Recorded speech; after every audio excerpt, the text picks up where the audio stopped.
Hey there, and welcome to Truth Talk Thursday. I'm Jenny Kimmel, host of Mama Drama and Trauma. And before I even get started talking today, I want to say this gently and honestly.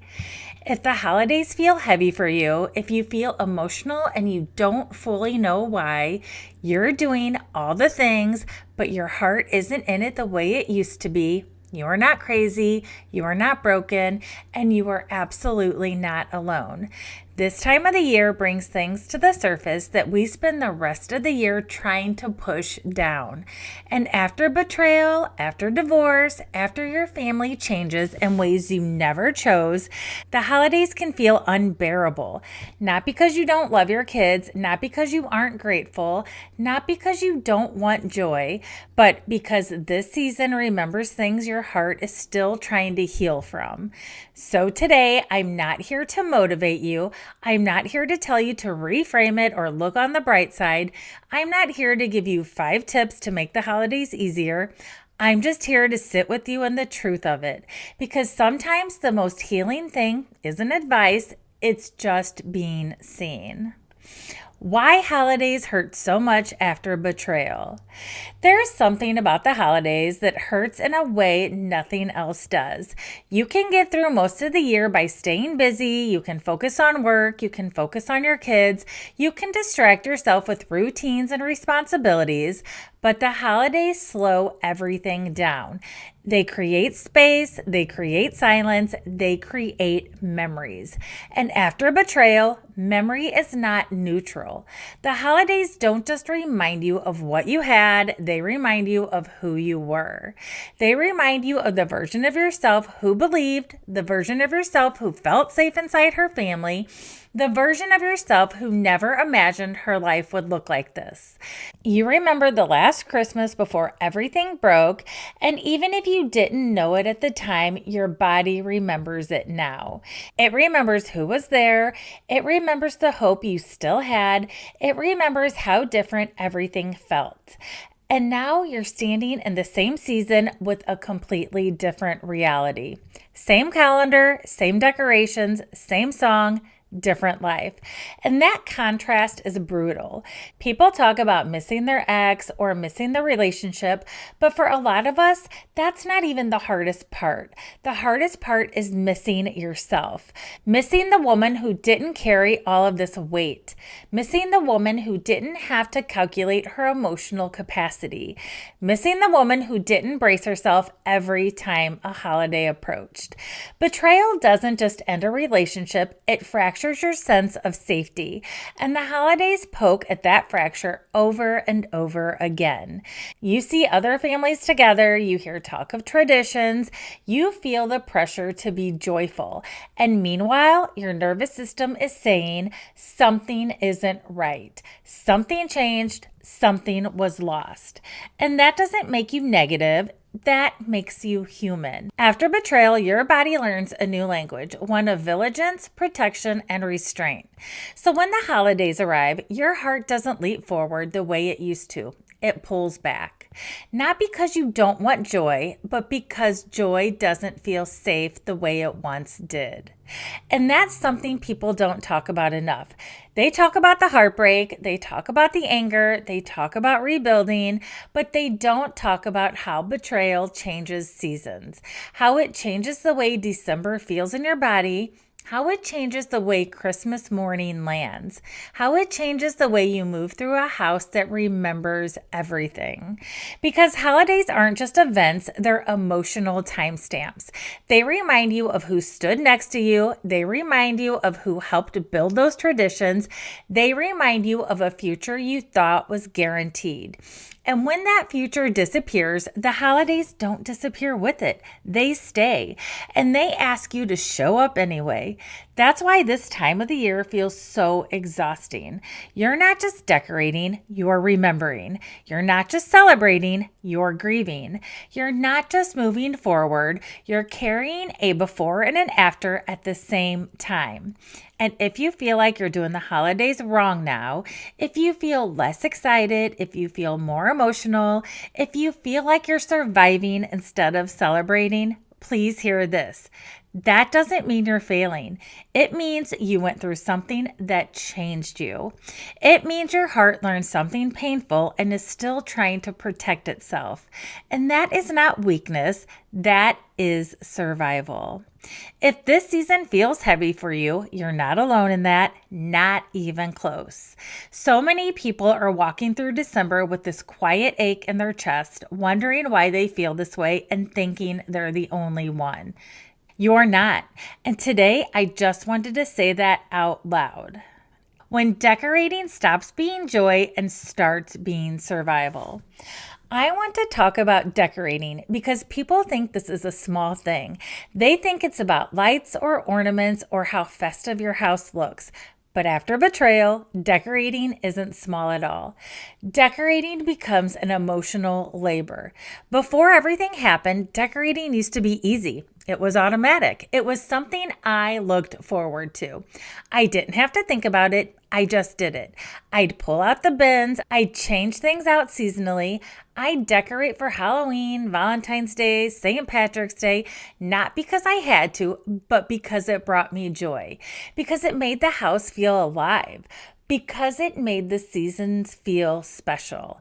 Back then, decorating wasn't tied to pain. It wasn't tied to memory. It wasn't tied to loss. It was just joy. But after betrayal, everything changed. Now, decorating feels heavy. It feels like opening boxes full of memories you didn't ask to revisit. It feels like touching pieces of a life you were still building when it all fell apart. It feels like your hands are doing one thing while your heart is somewhere else entirely. When I open those bins now, I'm not just seeing decorations. I'm seeing before. I'm seeing the years when we were still a family of 5, the years when I didn't know what was coming, the years when the joy felt safe and uncomplicated. And suddenly, something as simple as an ornament can make your chest tighten. People don't realize how painful that is unless they've lived it. They don't understand that after betrayal, even neutral things stop being neutral. Stockings aren't just stockings. They're reminders of who used to hang them. Holiday music isn't just background noise. It's memories. Traditions aren't just traditions, they're emotional landmines. So when you don't decorate the way you used to, when you simplify, when you do less, it's not because you don't care. It's because your heart learned something painful. Your heart learned that joy can disappear without warning, that safety can be taken away, that what you thought was solid wasn't. And once your heart learns that lesson, it doesn't just forget it because the calendar says it's December. So decorating becomes something you have to mentally and emotionally prepare for. You find yourself asking, do I actually have the energy for this? Can I handle the memories today? What is this going to stir up in me? And sometimes the answer is, I just can't. And that's where the guilt starts because the world tells you the holidays are supposed to be joyful. They're supposed to be magical. They're supposed to look a certain way. So when your heart isn't in it, you start judging yourself. You start wondering what's wrong with you, why you don't feel excited, why you don't care the way you used to. But the truth is, nothing is wrong with you. Your nervous system is protecting you. After betrayal, your body becomes cautious. It pulls back from things that feel emotionally risky, even if they once brought you joy. Because decorating means remembering. Decorating means comparison. Decorating means standing in a house that remembers everything while trying to pretend it doesn't. And sometimes pretending costs too much. So you decorate differently now. You do the big things because your kids matter. You put up the tree. You make sure birthdays are celebrated. You show up where it matters most. But the smaller holidays, the extra touches, those little seasonal moments that once came so naturally, those are the first things to go. Not because they weren't meaningful, but because they belong to a version of your life that no longer exists. And there's a grief in that. There's a grief in realizing you don't want to recreate certain traditions because they're too tied to a life you lost. There's grief in realizing joy doesn't come as easily as it once did. There's grief in noticing how much effort it takes now just to do what used to feel effortless. Sometimes you stand in the aisle at the store looking at the holiday decorations, and instead of feeling excited, you feel tired, emotionally tired, because you know those decorations won't bring back what was lost. They won't fix the ache. They won't make this season feel the way it used to. And instead of joy, you feel pressure. Pressure to perform, pressure to prove you're handling it just fine. But here's the truth I need you to hear. You don't owe anyone a performance. You don't owe the holidays your emotional energy if it costs you peace. You don't owe tradition to your mental health. You don't owe anyone the version of you that existed before your heart was broken. Decorating less doesn't mean you're cold. It doesn't mean you've given up. It doesn't mean you're failing. It means you're listening to yourself. It means you're honoring what your heart can actually handle right now. And maybe someday decorating will feel light again. Maybe someday you'll want to bring back the small holidays. Maybe someday joy will feel safer. But right now, surviving the season with honesty matters more than forcing cheer. If all you can do is decorate just enough, if all you can do is just show up quietly, if all you can do is love your kids and get through the day, that is enough. You are not weak for pulling back. You are not broken for feeling this way. You are healing in a season that makes healing incredibly hard. And if decorating feels heavy for you this year, please know this, you're not alone in that, not even close. The guilt, the motherhood, the fear of not doing enough. There's this kind of guilt that settles in after betrayal that no one really prepares you for, and it gets louder during the holidays. It's not just guilt about the relationship ending. It's not just guilt about what your kids went through. It's the guilt of not feeling the way you think you should feel. The guilt of not being excited enough. The guilt of not decorating enough. The guilt of not loving the holidays the way you used to. The guilt of waking up tired when this is supposed to be the most wonderful time of the year. And it sneaks up on you quietly. You'll be standing in the kitchen or driving in the car or wrapping a gift, and suddenly you'll think, why don't I feel happier right now? And then that thought turns to shame because you start telling yourself, my kids deserve better than this. I should be doing more. Other moms seem to handle it just fine. Why does this feel so hard for me? And the hardest part is that you don't say these things out loud. You say them to yourself over and over again. After betrayal, motherhood becomes layered with fear in a way it never was before. Before, you worried about normal things, school, schedule, routines, sports, grades. Now you worry about emotional damage. You worry, are they okay? Did this hurt them more than they let on? Am I doing enough to protect them? Will they remember this Christmas as sad? And that pressure is crushing because you're carrying your own heartbreak while trying to shield theirs. You're grieving a life you didn't choose to lose while trying to make sure their childhood still feels safe. And that is an impossible balance. There's a particular kind of exhaustion that comes from being a mother after betrayal, especially during the holidays. You show up emotionally, mentally, constantly monitoring your tone, your energy, your reactions. You smile when you don't feel like smiling. You push through when your heart feels heavy. You try to be present even when your mind drifts back to everything that changed. And then when the house gets quiet, when the kids go to bed, when all the lights are off, that's when the guilt gets louder. That's when you replay moments from the day. Did I do enough? Did they notice I was sad? Did I ruin this for them? And here's the truth I need you to hear. even if it's hard to believe. Your kids do not need a version of you that doesn't exist anymore. They don't need the woman you were before betrayal. They don't need the version of you who could do everything effortlessly. They don't need perfection. They need you as you are right now. They need your honesty. They need your steadiness. They need your love, even when it's quieter than it used to be. Kids are far more resilient than we give them credit for. What they feel most deeply isn't the lack of decorations or the difference in traditions, it's the emotional environment. They feel whether they are loved, they feel whether they are safe, they feel whether they matter. And you give them that every single day. Feeling sad during the holidays does not mean you are failing as a mom. It means you loved deeply. It means you lost something real. It means you are human. There's no award for pretending you're okay when you're not.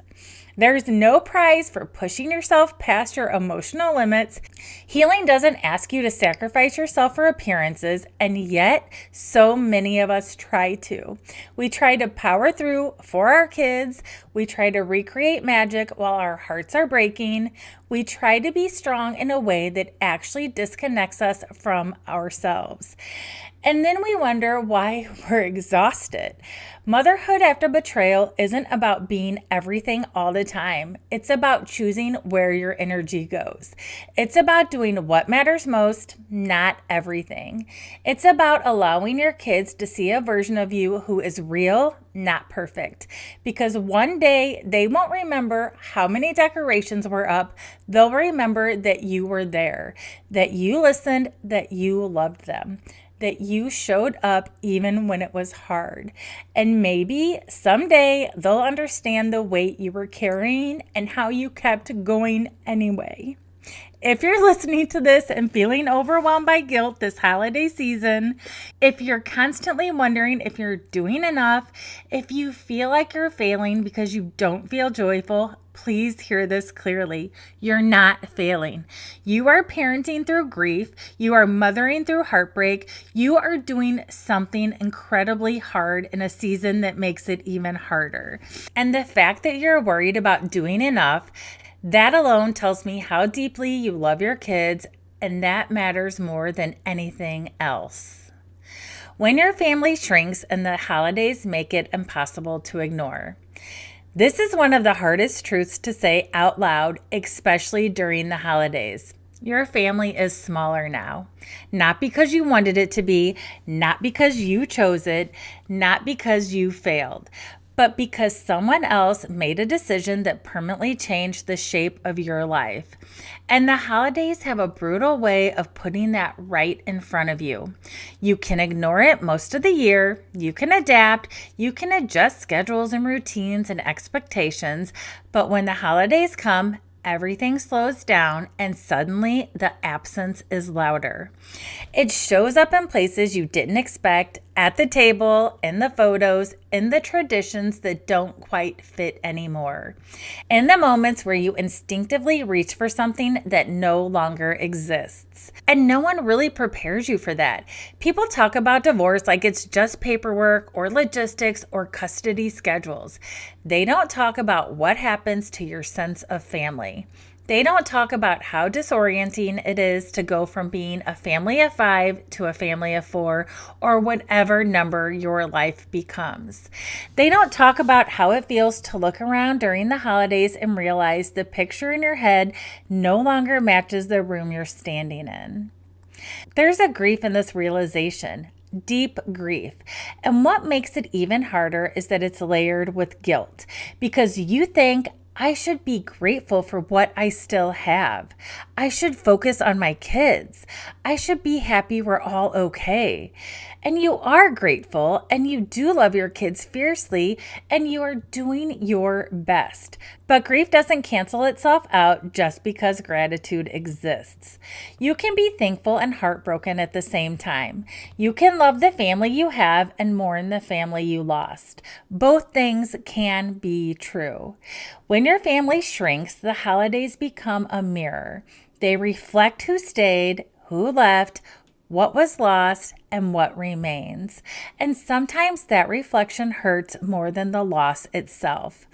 You notice the empty space, the space where someone used to sit, the space in conversations, the space in traditions that no longer make sense. And even if you don't miss them, even if you don't want them back, you still miss the idea of the life you were building. You miss the certainty, you miss the structure, you miss the feeling that your family unit was solid and intact.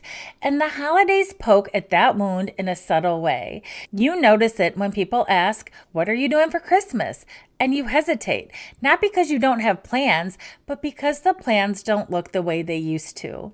You notice it when you see intact families doing holiday things together, and even if you're happy for them, something inside you tightens. You notice it when traditions feel quieter, smaller, more contained. And none of that makes you bitter, it makes you honest. There is also something else people don't talk about when families shrink after betrayal. You become fiercely protective of what remains. The bond between you and your kids deepens in a way that only shared loss can create. You become more intentional, more present, more aware of how fragile life really is. You hold your kids closer, emotionally and physically, not because you're afraid to let go, but because you understand how quickly things can change. Your family may be smaller, but the love is not. If anything, the love becomes concentrated. It becomes sharper, more meaningful, more deliberate. You don't take moments for granted anymore. You don't assume time is guaranteed. You show up differently, not because you have to, but because you choose to. And that choice matters. Even though your family doesn't look the way you planned, even though the holidays don't feel the way they used to, your family is not broken. It's transformed. It survived something devastating, but it adapted. And survival doesn't always look joyful. Sometimes it looks quiet, tender, and protective. If you're feeling the weight of your family being smaller this season, if the empty space feels louder than usual, if the holidays are reminding you of everything that changed, please know this: you are not alone in that pain. So many people are sitting in houses this December feeling that exact same ache, missing a life they didn't choose to lose and still loving the one they're living now. And both of those feelings deserve space. You don't have to minimize your grief to honor your love. You don't have to pretend the loss doesn't hurt. You are allowed to acknowledge that your family looks different and still believe it is worthy, meaningful, and enough, because it is. If the season feels unbearable, you're not alone.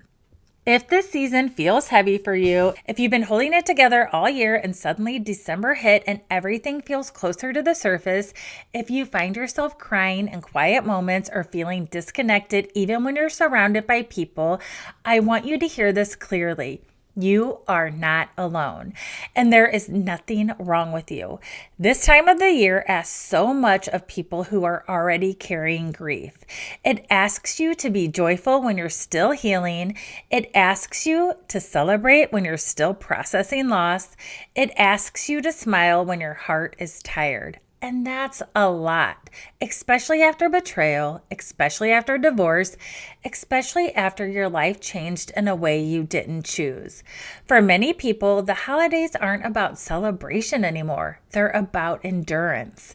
Getting through the days, keeping routines for the kids, managing emotions that come in waves, trying not to fall apart in public. And if that's where you are right now, please know that doesn't mean you're failing. It means you're human. There is this quiet loneliness that comes with this season, even if you're not physically alone.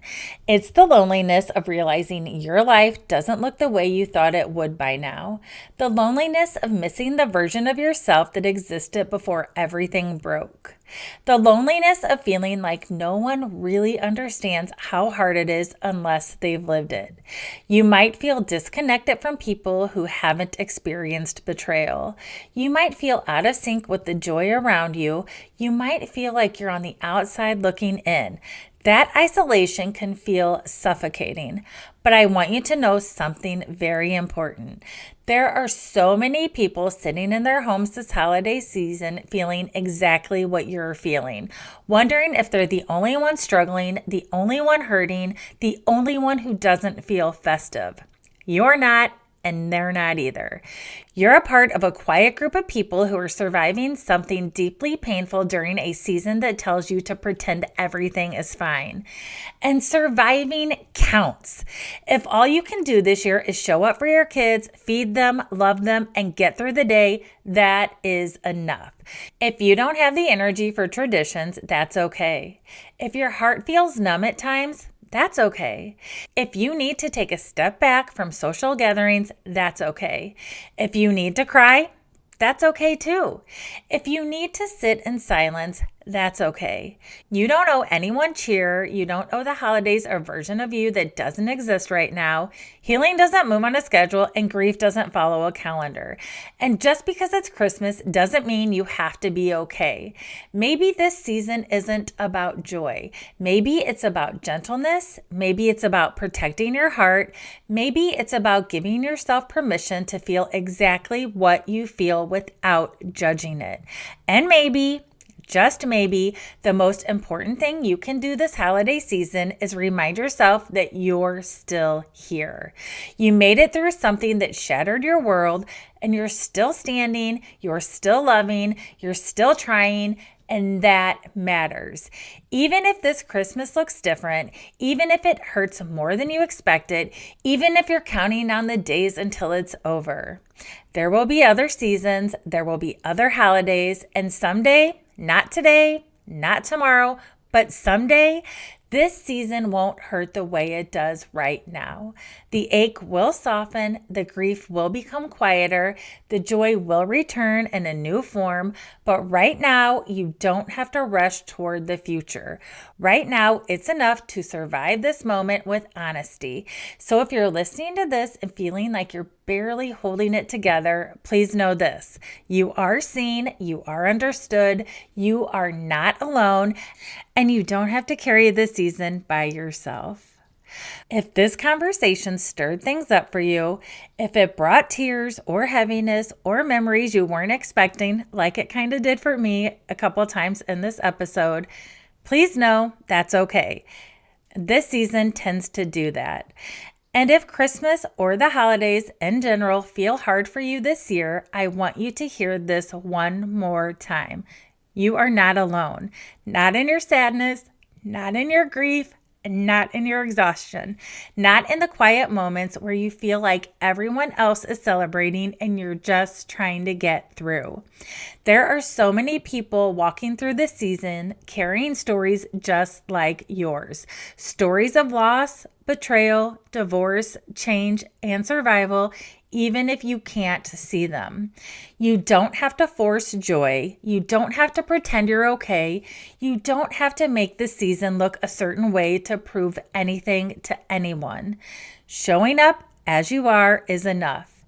And if listening to this made you feel a little less alone, if it felt like someone finally put words to what's been sitting in your heart, I'd invite you to share this with someone who might need it too. One person, one quiet share, because sometimes knowing someone understands can make all the difference in the world. And if you haven't already, make sure to follow the show so you can stay connected, because we'll keep having these honest conversations even when they're uncomfortable, even when they're heavy, even when they matter most. However you're moving through this season, whatever you're carrying, I hope you're gentle with yourself. And whether you celebrate Christmas or another holiday or nothing at all, my hope is that this season meets you with even one small moment of peace. As always, you are strong, you are worthy, and your story matters. Until next time, take care of you.